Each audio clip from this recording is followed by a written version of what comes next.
All right, good morning. We're going to start our media availabilities here at Talladega Speedway. We're joined by Darrell Wallace Jr., driver of the number 43 Petty's Garage, Medallion Bank Chevrolet. Darrell, you've got 2 top 10 finishes, including your second place at Daytona. You went up and led laps at Bristol. Talk about what it would mean for you to give Richard Petty Motorsports their 5th win here at Talladega Speedway. Yeah, it'd mean a lot. Yeah, it would mean a lot. For sure. I think we're hitting on a lot of good things right now. We're still showing signs of inconsistency, which is what comes with being a rookie in the Cup level. So excited about our progression throughout the year. Feel like we're getting stronger and stronger, and Drew and I had talked about it right there last week in Richmond. We're a much better team after that first break that we had on Easter Sunday. So we definitely needed that to regroup and come back with a different game plan, and it's showing. So Richmond was kind of a head scratcher for us, but we're here focused on Talladega, hoping we have the same result, just one spot better than Daytona. So it's good to have Petty's Garage and Medallion Bank on our Chevrolet Camaro 01. I've always loved coming here to Talladega. Never had really the best finishes, but I was talking yesterday. It's really fun when you really sit back and digest what we're actually doing. Driving 3 and 4 wide, 200 miles an hour. You get a little taste of it today in practice. So it's always a good time until the big one happens. Darrell, we know you're from Alabama. What kind of stresses do you have with family and friends and making your first start, the Monster Energy NASCAR Cup Series start here? Yeah, not much. I just have my uncle and aunt and uncle still live down here, actually my uncle's coming up with about 100 plus pounds of crawfish, so that'll be good to eat for tomorrow. Won't be pretty good for Sunday, we'll see, but I'm excited about that. Excited to have family up here for a little bit, but they've tried to make every Talladega trip that they can. It's right in their backyard, so it's good to for this to be my home track, if you say. It's really tough to kind of grasp onto that because I moved away from Mobile when I was 2, and I don't really remember much at all. But it's what it says on the birth certificate, and it's good to have those ties and have those roots here. All right, we'll open up the floor to questions. We have a mic floating around. Can we start right here in the front with Holly, please? What's Hello. up? How are you? I'm good. How are you? Good, thank you. Good. Holly Kane, the NASCAR Wire Service. I wondered if you could speak a little bit. Do you show up here feeling a little more enthusiastic because of how well you ran at Daytona, or do you it's just 2 totally different things, or does that give you a little bit of extra confidence? I wish I could say it does, but I mean, hell, we missed 4 wrecks there in Daytona. Good graces were on our side. Hopefully, we still have some of that good graces on our side for this race this weekend. But you just never know what's going to happen, and that's the really bad, not fun thing about super speedway racing.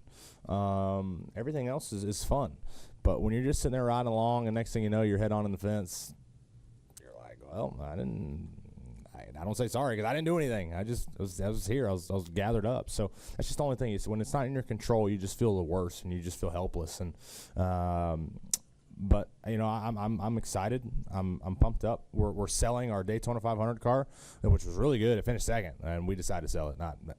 That's I don't know, beyond me. We'll go to the back to Jerry. I like stressing out Dennison over here. Jerry Jordan, Kicking the Tires, Net and PRN. Yeah.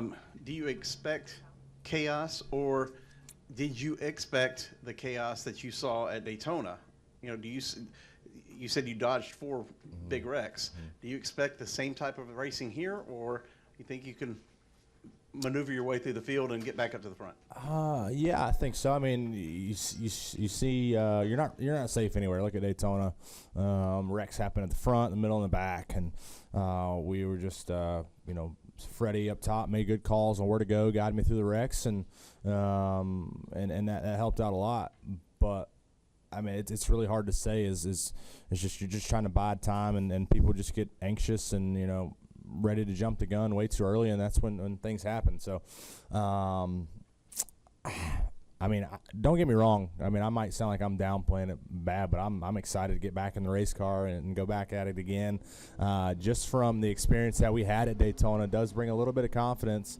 I'm just trying to remember what in the heck I did. I don't know. I was just out there cruising.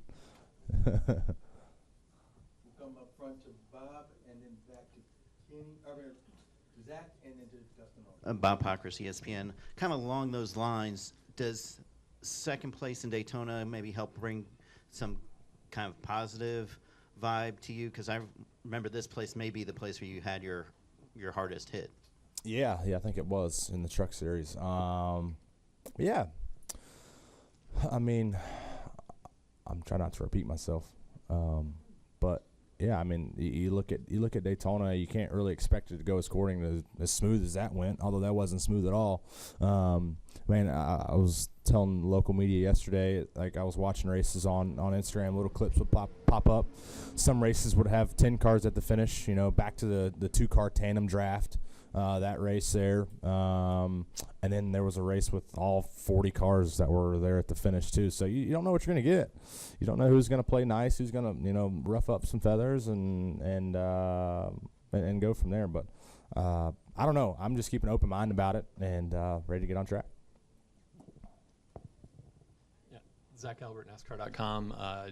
Tomorrow's Xfinity race, you're going to be making your debut as part of the drivers only broadcast. Any special preparations, and is the world ready for Bubba Wallace pit reporter? Oh, yeah, we'll be well prepped up after the big one tonight on the Boulevard. Be well prepped. Looking forward to that. No, I'm excited. A huge shout out to those guys for allowing me to be a part of it. I was racing at Pocono when they did it last year, and I didn't even go back and watch the broadcast or that race to see how it really went. But I'm gonna mess up so bad. Probably call the wrong driver, wrong car number. Might even cuss or two. I don't know. Hell, damn shit. I don't know.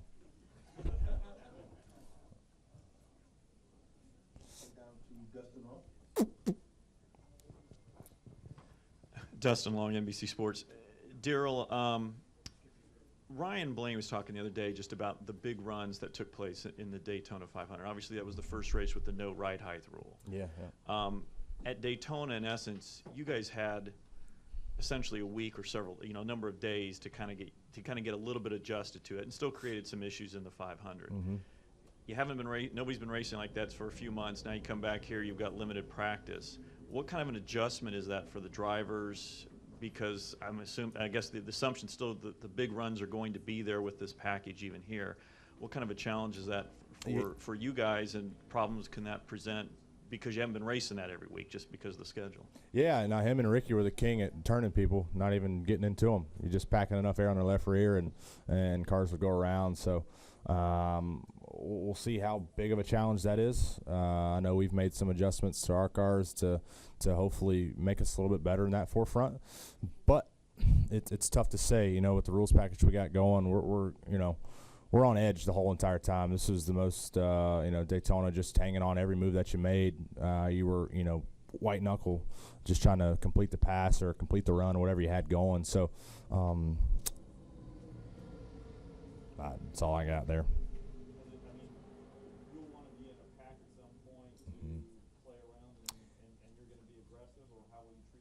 Yeah, definitely. We're gonna go out, get a little bit of drafting practice there, and see. I mean, not necessarily pack too much air in the left rear because we know what happens, but just see what our car does.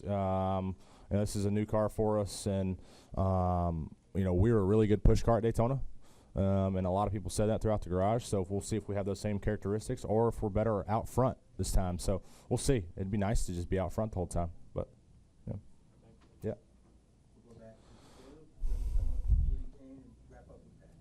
Caleb Whistler, KickingTheTires.net. As we enter into the second quarter of the season, how have you seen yourself grow as a Cup driver? How have you seen the team grow? And what are some of the challenges that you guys are wanting to fix going into the second quarter? Yeah, to tell you, it's such a busy schedule. My hair keeps growing every damn day, and I don't have enough time to cut it. My beard gets longer, and I get uglier. So there's my progression. But as far as the team, we are, I think we're hitting on some things. We're also missing on some things as well. This is still all new to us, just for, switching teams, manufacturers, the whole nine. but we've produced some really great runs. Look at Texas and Bristol. I was excited about that. Got a lot of confidence. And then we come here, looking back at Daytona, what we did, coming here to Talladega, another speedway race for us. Excited about that. So then coming up is, Dover, my favorite racetrack on the schedule, Charlotte, Kansas. So we got a lot of exciting things coming. So I think we'll be good. We'll be ready to hit on all cylinders there. But at the same time, we're still learning and growing as a team. Woody Kane with MRN, and I'm glad you mentioned Dover. That's what I wanted to ask you about. Can you describe the feeling of a lap there, like when the ground falls out from under you? You mentioned it's your favorite track, and you're grinning ear to ear now. Yeah, I just thinking about it. I told Drew, I'm like, man, I want to qualify on the pole there. Obviously, I want to win the race, but that would be all the series that I've been in, I've started on the pole. So I thought that'd be pretty cool. But ear haul in the mail there. I remember, walking across the bridge while cup practice is going on, and just, you can't really see much because they're so loud through that little walkway there, and they're so fast coming out of turn 2. So I'm excited to get to experience it and dive off into turn 1 and get to feel that roller coaster effect, to see just how badass it is. So I'm excited to get there. Yeah. Pat Ticola, NASCAR.com. Talking about the drivers only broadcast again, do you expect to find anything of value seeing the race from a different angle that you'll be able to take into Sunday, or is it just a completely different experience? Yeah, it lets me know if this racing thing don't work out, I might have a shot at TV. So this is my debut. This is my tryout session to keep it back in the memory bank to see if I actually can do it. But it's going to be a good time regardless. Myself, Blaney, and Eric on pit road. It's going to be fun. But definitely going to watch some broadcasts tonight and see what I can pick up on, because I think what we're covering, like 8 to 12 cars or something. Jesus Christ. So that's going to be kind of tough, but it's going to be a challenge. It's going to be fun. So it'll be interesting to see. Definitely listen to my part, because some mess ups are going to happen. All right, Darrell, well, thank you for your time. Yeah. Good luck on Sunday's back. Cool. Thank you, man. Appreciate it. All right, we're going to continue our media availability with Ricky Stenhouse Jr., driver of the number 17, fifth third bank Ford, Ross Fenway Racing. Ricky, you have 1 win, 3 top 5s, in 9 races here, preparing for the Geico 500 Sunday. Including your win, Ford Performance has won 6 out of the last 7 races here. How does it feel to come back to a place where you got your first Monster Energy NASCAR Cup Series win, and somewhere where Ford runs really well? Yeah, it feels good to be back home, I guess you could say. So, I think for us, I'd like to, continue that streak of Ford performances, being in victory lane here, and I'd really like to back up what we were able to do last year with, qualifying on the pole and winning the race. So that's what we come down here to do. We feel always very confident in our race cars when we come here. Jimmy Finning and the guys have been working really hard at the shop on our speedway cars since Daytona. They were a little disappointed we didn't, really contend for the pole there, and so I think they've worked a little extra hard to, see if we can back up our pole like we had here last time. So I'm anxious to get out there and make some more laps around here. Not sure how much drafting we're going to do. I felt really good with our car at Daytona, the way it was performing in the draft, the way it handled. So I'm not sure exactly what Patty's plan is, but I think we're going to do more single car runs today and, just see what kind of speed we can get in our fifth, third Ford. All right, we'll open up the floor to questions. We'll start up front to Jim Utter. Jim Utter, Motorsport.com. Could you give us your impressions and take on the Matt Kenseth announcement this weekend? What do you think, how it may affect you or your team or just the organization in general? Thought y'all would never ask. No, I'm just kidding. No, I think, having Matt, I got to work with Matt in the when I was in the, at the time, Nationwide Series, and he would run a couple races with us throughout the year, and he was in our Cup cars. And I leaned on Matt a lot my rookie year in the Nationwide Series, calling him, asking him questions, trying to figure out when I was struggling, really how to get back on track. And I think he did a really good job with me on that. And so fast forward to now, after he left and went to Gibbs, and I feel like drove different race cars. I think for me, I'm looking forward to, kind of his feedback on how our cars drive relative to, another organization that, is clearly one of the class of the fields. And, so I think on that side, I'm anxious to kind of see his feedback. On my side, I think, there's a lot of things that I still have, yet to learn. And, when some of that is, trying to get the most out of the race car without stepping over the boundaries, I still struggle with that at times. And so I think, for me, I think it's going to be, a win-win for myself and our team. All right, we'll come down front to Mike Embry, then over to Claire, and then back to Patrick Bowman. Mike Embry, USA Today.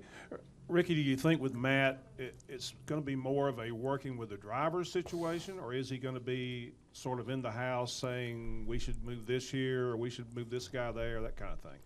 Well, I mean, I don't think, Matt's a full-time engineer or anything to come in and change everything on our car by looking at it. But I think, for me, I think it's going to be both. I think, like I said, I'll be asking Matt a ton of questions, and, and Trevor will as well, trying to, just get as much feedback as we can on, the championship ways that Matt has and winning races. So, on the driver's side, I think, it'll be up to Trevor and I to ask questions and get that feedback. But I think on the car side, I think, there's all of us drivers have certain little things that we like in race cars. And, I feel like I've kind of got some of my things that I enjoy to have in a race car. And it seems like every time we have it in, we run better. And, I think some of those things that Matt, may have had from years past or, the previous teams that he's ran for, might be able to bring some of that over as well. Okay, let's go to Claire. Claire B. Lang, Sirius XM NASCAR Radio. You were early in your career, you went back in the shop and worked, and they sent you sort of back to the shop. Have you talked to Trevor? Have you given him any guidance? Has it been easy for him? And then also, is this welcome relief, or is it stressful for you guys now? I don't think it's stressful for myself. I'm looking forward to, just like I said, getting the feedback from Matt on cars, driving things, really all across the board. But yeah, I've talked to Trevor, and I told him to. I've been through this in a totally different series and probably, a lot different stage in life, which is,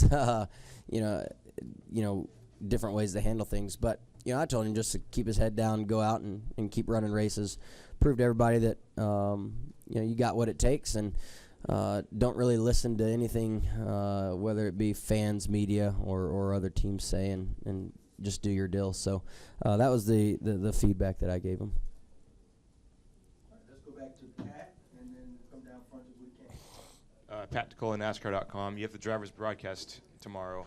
Just reflect on your time doing that last year and your new role this year and how you think it's going to go. Yeah, I think for me, I'm looking forward to it. We had a lot of fun at Pocono last year, and doing the pit reporting was fun. I'm looking forward to getting in the Hollywood Hotel, giving Larry Mack a hard time. Second guessing Brian Petty's pit call last week.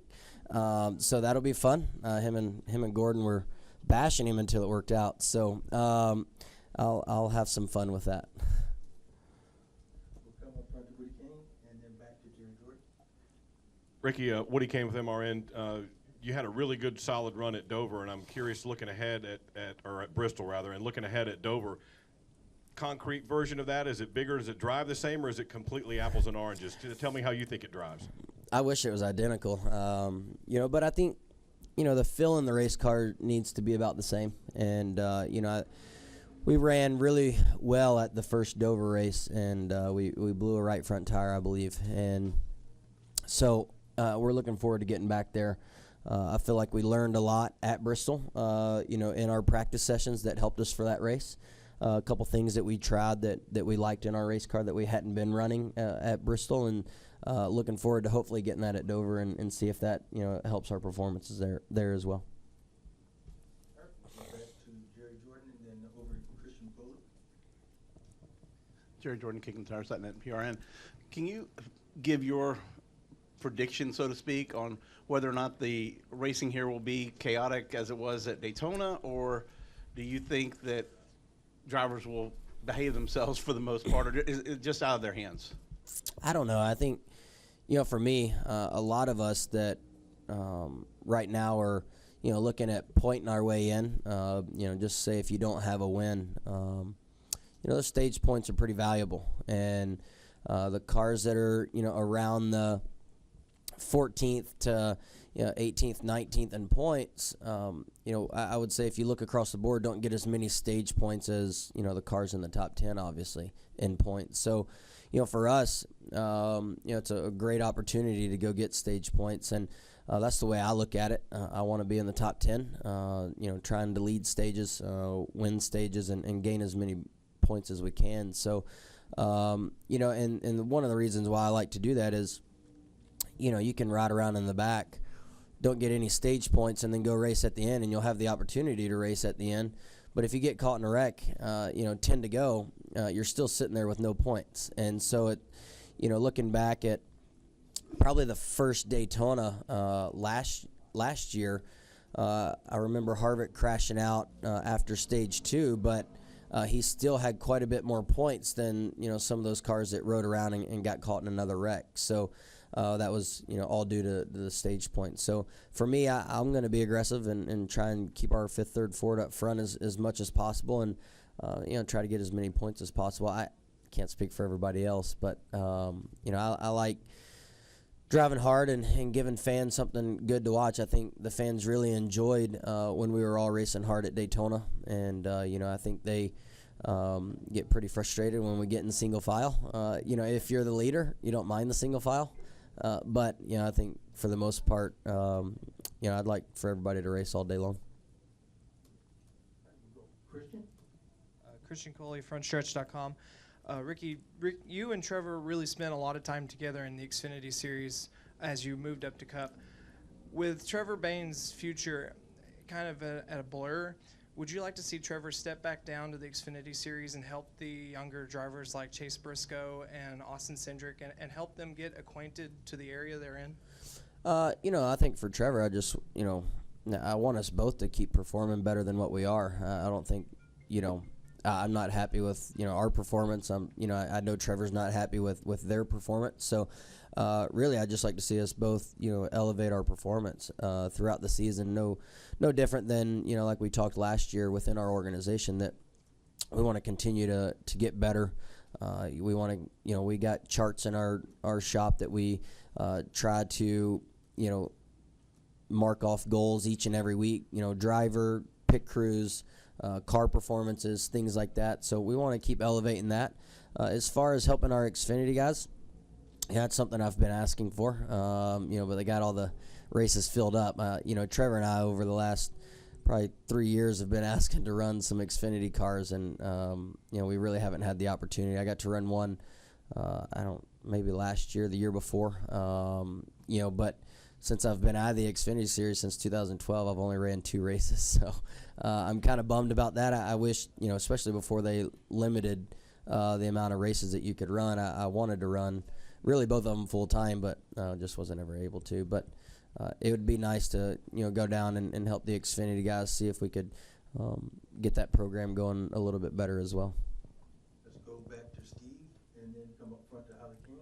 Steve Post, Motor Racing Network. Ricky, you shared with us Jimmy Fennick massaging on the race car, trying to make it better. You got Doug Yates building the engines. We know his approach to Talladega and Daytona type racing. As a driver, when you have that car, and you've had that car last year, maybe a car that's a tick better than everyone else, versus other times when maybe you haven't had that car, what's it like? Does it alter your driving style, what you can do? How does it vary when you have that car like you've had here the last couple runs at super speedways? Yeah, I think, the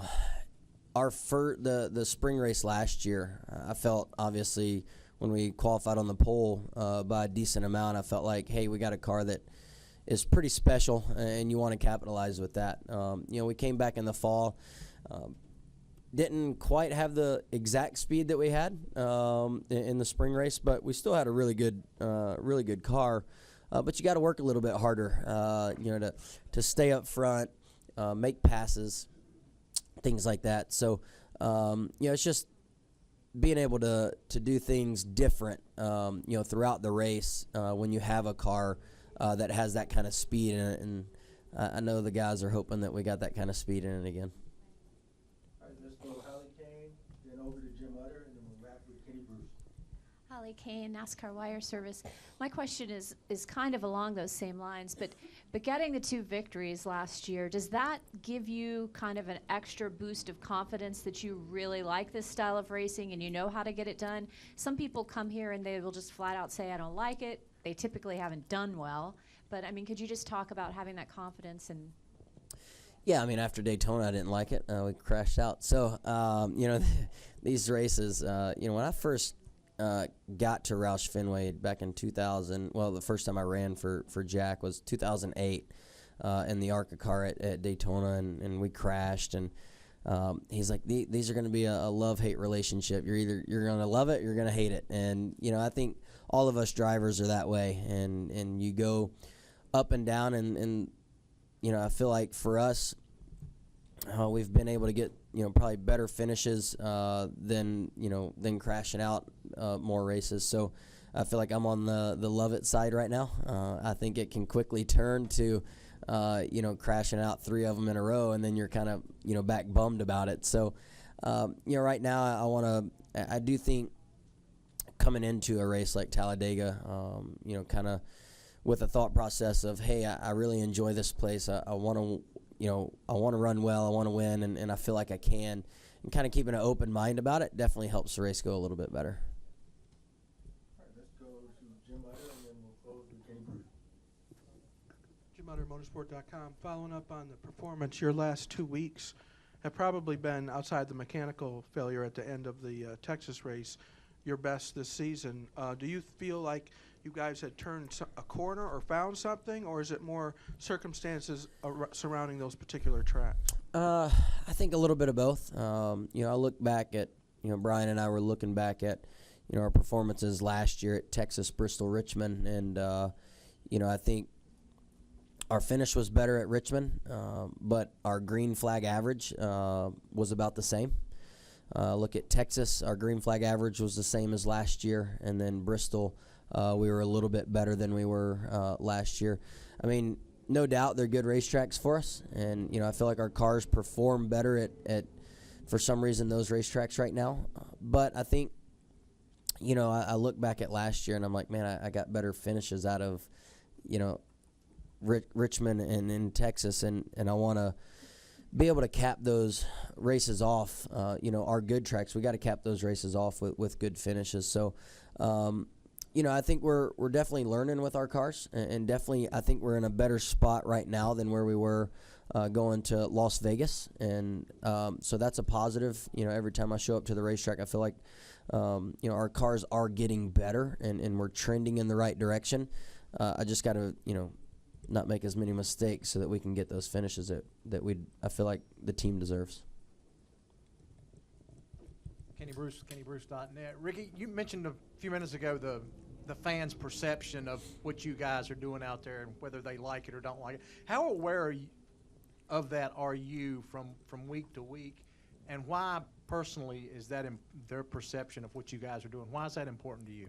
Well, I think it's important, and it should be important to all of us. Out on the racetrack, we should want to put on a show for the fans, and I think there's a ton of fans that come to Talladega and expect 3 and 4 wide racing all day, and I think that's a product of what they got used to for a long time, and I think right now, when we are 3 and 4 wide, the racing is way better than it was back in the day. I watched some of the older races back when people were like, oh, it was a good race, and they were single file for the most part, and there was cars that could come up through the field, but for the most part they were single file, and I think for us it's nerve-wracking, it's mentally draining, so when you do get in a single file line, you get to relax a little bit, and you're not thinking as much, and you just kind of ride around. But I feel like for me, after about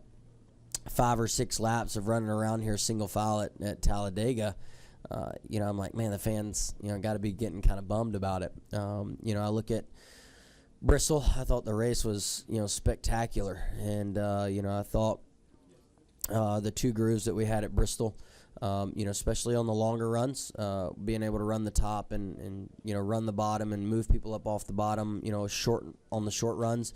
I thought the track was pretty much ideal for what we had. Bummed that we had a 100% chance of rain on Sunday, and a lot of fans didn't get to see it. But for me, I think Bristol, Richmond, and I hope Talladega, are all good races that fans enjoy. All right, Ricky. Well, thank you for your time. Good luck Thank you. Sunday's God Cool 500. Good morning. Thank you for joining us for another great weekend of racing here at Talladega Super Speedway. Joining us for a very special announcement today are Jim Prince, Vice Chairman and Executive Vice President of NASCAR and a member of NASCAR's founding family, and Ron Drager, the President of ARCA and grandson of ARCA founder John Markham. Let's get right to it. Jim, I'll turn it over to you to share the news. Okay, thank you. And thanks everyone for allowing us to have a few minutes of your time here for what for me, and I think for Ron also, is probably one of the most exciting announcements that we've had in our lifetime. We've worked together over the years for a long time. As a young kid, I used to spend a lot of time sitting in his grandmother's lap in Daytona. Mildred and John Markham were partners and friends with my mom and dad in the early days of stock car racing. The ARCA organization has been closely associated with NASCAR before there was a NASCAR and before there was an ARCA. And today it's an exciting time that we're making a formal joining of the two organizations. It's I think a big moment for stock car racing in America. We've worked together closely for 70 plus years in one form or another. Ron and I have worked together and known each other through basically all of our motorsports careers. And it's fantastic that we're going to be working together going off into the future here. Both organizations have a great history, great championships. We share a lot of teams and drivers over the years, and that will continue in a major way.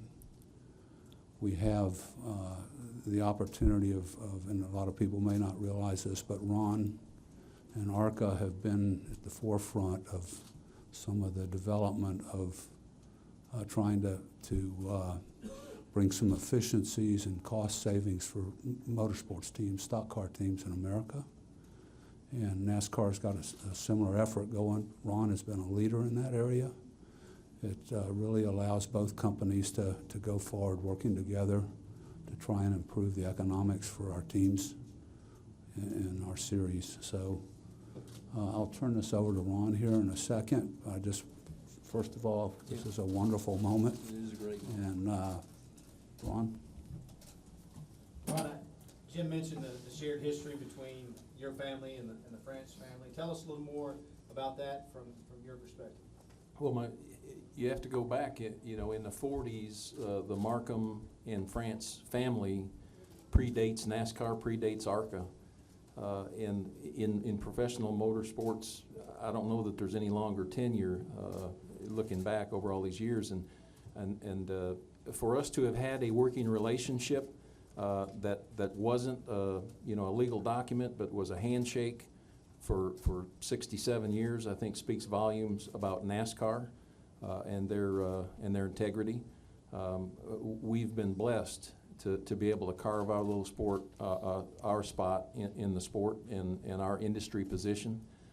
We work hard at it. We've tried to do it the best that we can, and it's really, it's sort of a feeling of fulfillment because it sort of brings it back full circle to from when the families were initially worked together there before there were companies, and now we're able to bring everything back together and join it back together. And I think certainly from an ARCA perspective, we're looking forward to it strengthening our series and giving us a way forward. Jim, knowing that we're still finalizing the final strategy and the future strategy, what does this mean for the future of stock car racing in the U.S.? Well, I think you've taken the two leading groups of in this area of motorsports, combining the strengths of Ron's leadership and our NASCAR team, the ARCA officials, that whole organization, what NASCAR can bring in support to that effort. Ron's going to continue to direct ARCA and operate it as a freestanding organization, so to speak. It will continue with its history and its championships. We'll be working together to develop the next steps. Ron's going to be helping direct that with our NASCAR leadership team. I think you will see a big boost in a lot of areas, things that NASCAR's been working on, some of our grassroots programs. Ron's efforts in that area will be a significant boost to our stock car series, both of them in this country. It's a real value, I believe, for our fans in both series and throughout our country. One quick anecdotal thing here. I don't know how many of you were fortunate enough to know John Markham during his lifetime, but I would say he's probably the man that taught Humpy Wheeler how to promote races. He was really the promoter's promoter.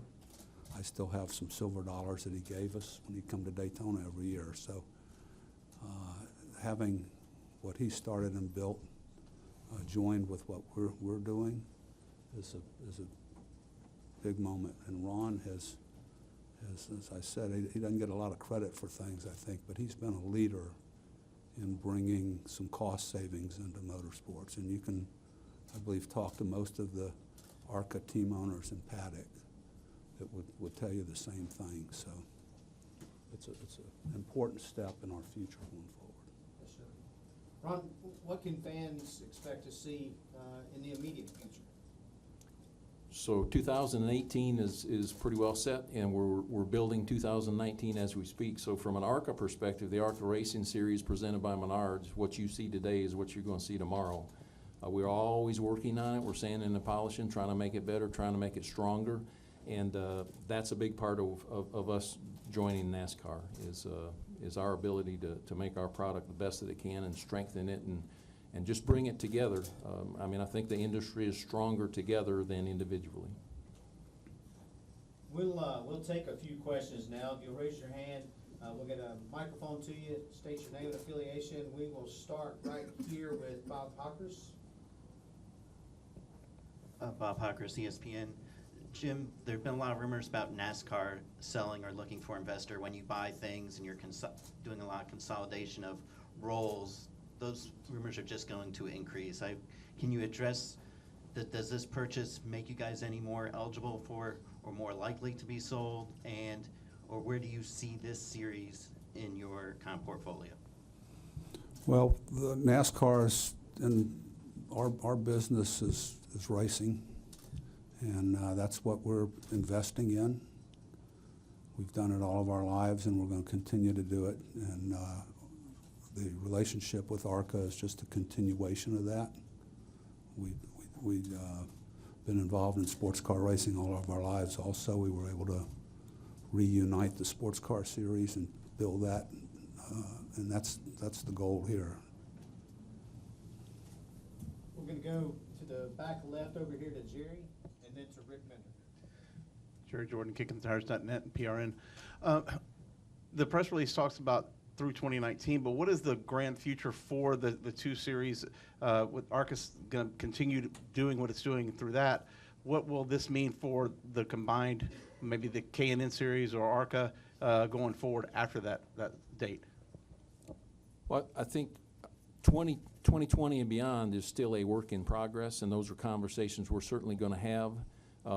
I think from an ARCA perspective, I liken it to we're a small independently owned company, and our world continues to get more and more complicated and complex. And there are times when I feel like I'm a little rowboat out in the middle of the ocean, and the ocean liner go by and they rock the boat. And a big storm comes along and it rocks the boat. And so far, we hadn't turned over. I want to be on a bigger boat.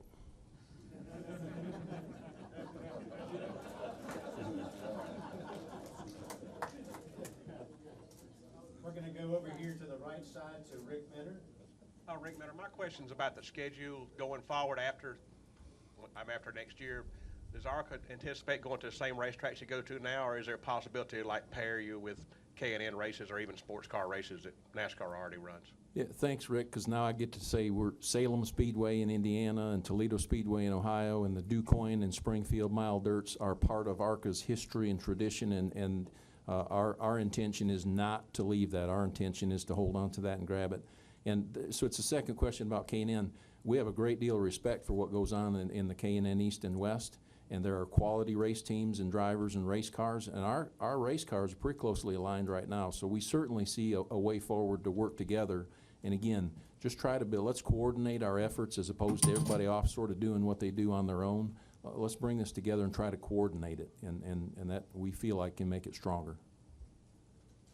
We'll stay on the right over here to Chris Knight, and then we'll finish up with Lee. Chris Knight, catchfence.com. Ron, will the ARCA, beginning with the 2020 season, will we see the ARCA headquarters remain in Michigan, or will we see transition to North Carolina? And as far as the key players such as yourself, Joe Wells, Mark Undrum, et cetera, what will we see start as far as staff-wise? So 20 and beyond, again, Chris, we're working on that and we're building it going forward. I think I can speak personally to tell you that I own 2 little racetracks up there and I can't pick them up and move them. So I'm pretty sure I'm staying where I'm at. But we're deeply committed to the future of the ARCA Racing Series, and we want it to grow and to stabilize and be a series that carries forward into the future. And for us, this is a way forward for the series 2020 and beyond. We'll finish up with Lee. Lee Spencer, RBM. Mr. France, can you say where does this rank as far as K&N? I mean, before ARCA was actually in the family, K&N has kind of filled that void a little bit under your umbrella. Will there be a, I guess, will they meld them together, or will ARCA kind of replace K&N in that, in the ladder, so to speak? Yeah, I think Ron and Steve O'Donnell, Mike Helton, and both organizations are going to work on formulating the 20 and beyond plan. We've got some thoughts at this point. As Ron said, the cars line up well. There's some crossover with teams as it is now. So it's a work in progress right now. We just formalized the first step of it, and we'll be developing the plan in the future. Ron's critical to that process. And I think I would add the K&N East and West is a very solid group of team owners and race cars, and the schedules that they have are very respectable schedules, and what Brandon Thompson and his group have done to build that K&N East and West. There are a lot of quality people that come out of that series, and we maybe get to have them, and then they continue to move their way forward. So from a developmental perspective, we think it's a really important part of the program. Gentlemen, congratulations. Thank you. If everyone would just hold off, we're going to take a quick photograph up here to commemorate the occasion. So I'd ask those who are part of that photograph to come on up, please. All right, we're going to continue our media availability with Alex Bowman, driver of the number 88 Hendrick Motorsports Nationwide Chevrolet. Alex, it seems like it was just yesterday we were doing your media day after you won a pole at Daytona. Since then, this week you celebrated your birthday. What do you, and you currently sit 13th in the points, what do you, Greg Ives, and the rest of the number 88 team need to do to be in victory lane following the Geico 500 Sunday? Yeah, I think it's super speedway racing, so you just got to stay out of trouble. Hopefully keep the 88 Nationwide Chevy up front all day. We were really strong in Daytona, obviously. We sat on the pole, and we were fast all day and ran up front for a good part of the day. So I think we can be really strong. We just got to keep it up front, and like I said, stay out of trouble. It's easy to get caught up in somebody else's mess here, but we'll try to lead every lap and go from there. All right, we'll open up the floor to questions for Alex. Raise your hand and we'll bring a mic to you. We'll start over here with Lee. Is there anything that you picked up at Daytona? And I mean, clearly we know you're not a rookie, although that's been rumored. But was there anything you picked up in the Hendrick cars at Daytona that you can carry over here? Somebody that you, perhaps your dancing partner or whoever you picked to run with? Well, heck, I wish I was a rookie. I'd be leading Rookie of the Year, so I'll take it. But no, I think I definitely learned quite a bit at Daytona.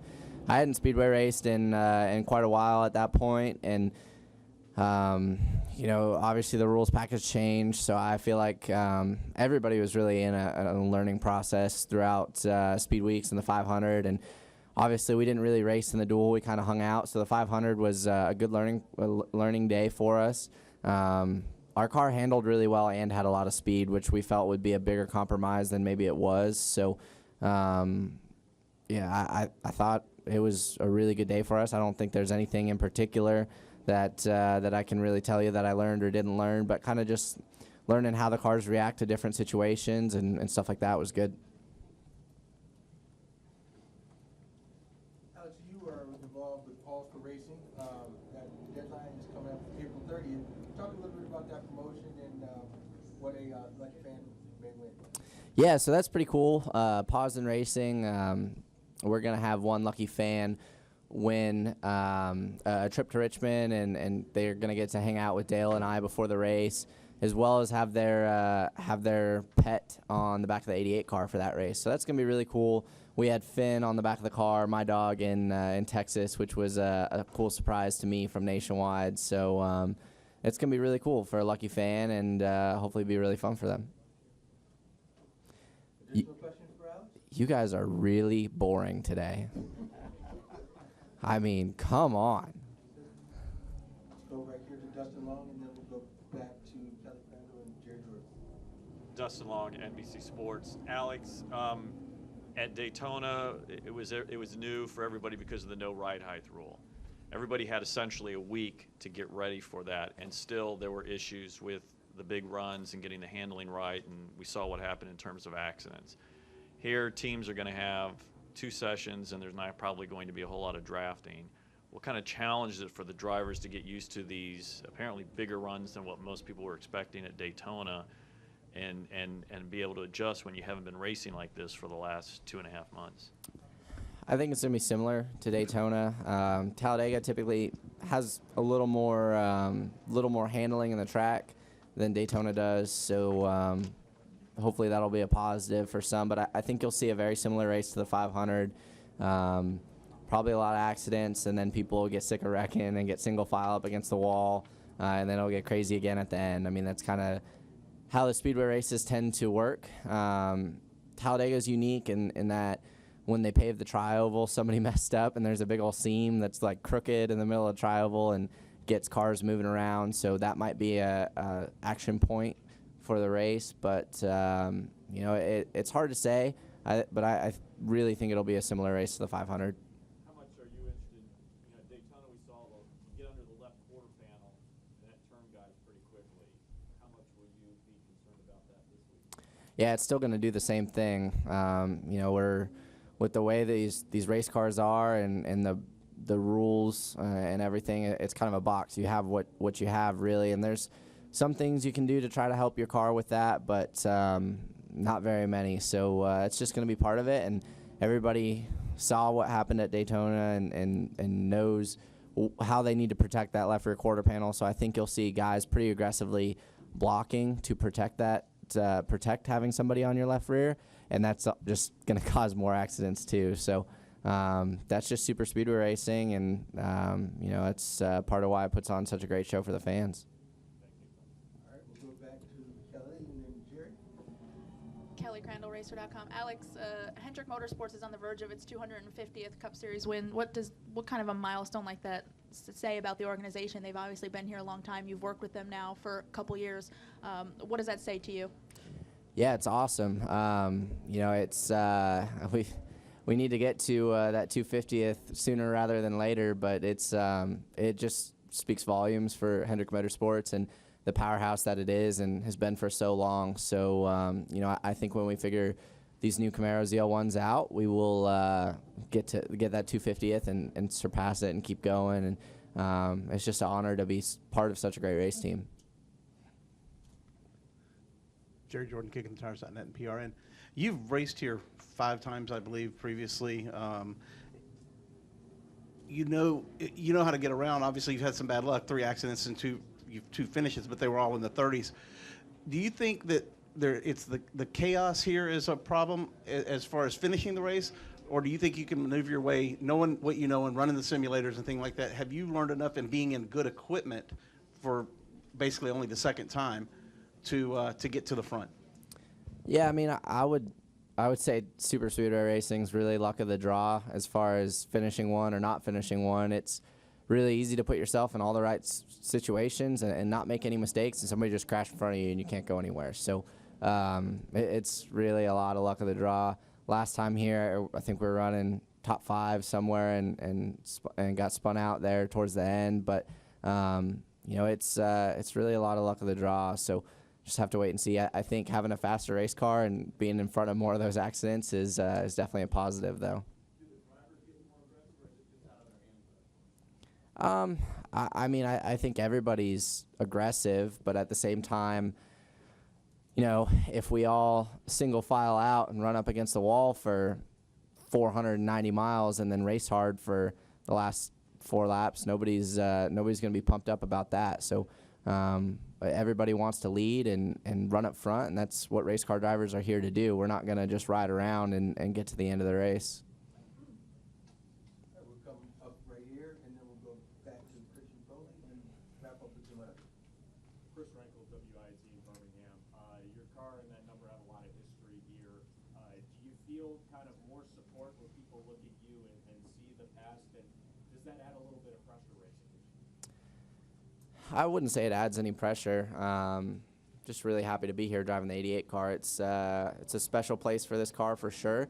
Obviously, Dale Jr., everywhere he went was extremely popular, but especially coming to Talladega. So my job's just to give the 88 fans something to cheer for, and hopefully they're still cheering for us. So last time here we ran up front, and that's what I plan on doing still. We'll go to the back to Christian, and then we'll come up front to Jim Letter.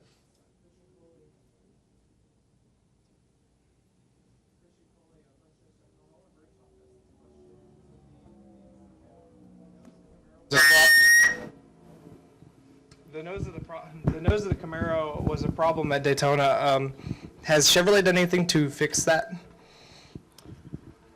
I wouldn't necessarily say it was a problem. I mean, you watch the Camaro win the pole and win the race, so it's just a characteristic. It's every manufacturer's car has different characteristics and different strong suits. So it was obviously really successful at Daytona and winning the race and winning the pole. So we haven't changed anything. The cars still look the same. All the characteristics of the car, body lines are still all the same. So no, nothing's changed.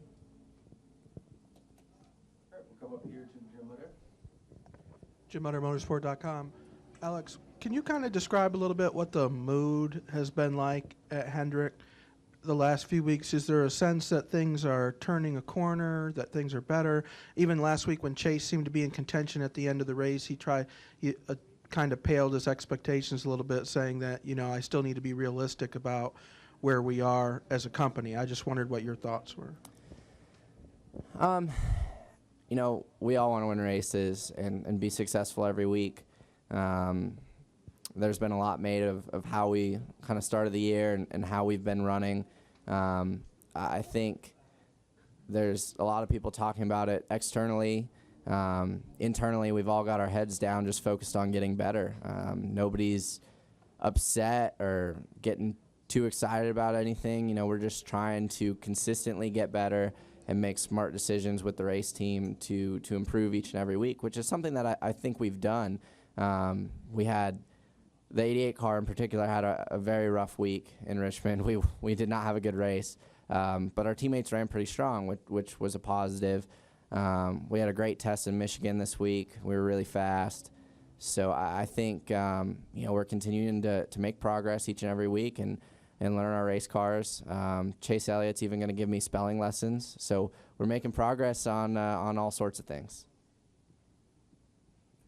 Well, all right, Alex. Well, thank you for your time today. Good luck Sunday in the Geico 500. Thanks, guys. Appreciate it.